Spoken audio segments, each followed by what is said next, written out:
17ஆம் நூற்றாண்டுல முஸ்லிம் முகலாய ஆட்சியில இந்துக்களுக்கு சுதந்திரம் இல்ல, வேதத்துக்கு மதிப்பு இல்ல, பார்ப்பனர்களுக்கு பாதுகாப்பு இல்லங்கிற குரல்கள் பெருசா எழும்புச்சு. அது குறிப்பா பார்ப்பனர்கள் கிட்ட இருந்து தான் அதிகம் வந்துச்சு.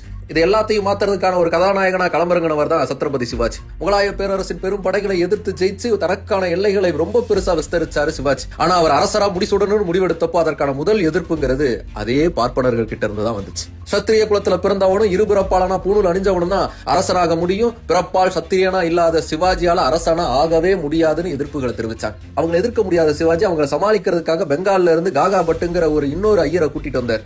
அவர் சத்திரியர்களான சிசோடியர்களுடைய வம்சாவளியில வந்தவர் தான் சிவாஜி அப்படின்னு சொன்னார். இவ்வளவு நாள் சத்திரிய தர்மத்தை கடைபிடிக்காம இருந்ததற்கு தோஷத்தை கழிச்சு அவருக்கு பூணூலை மாட்டி அவர் அரசராவும் முடிசூடினார். ஆனா சிவாஜி அரசரா முடிசூட்டப்பட்ட கொஞ்ச நாள்லயே அவருடைய அம்மா இறந்து போனார்.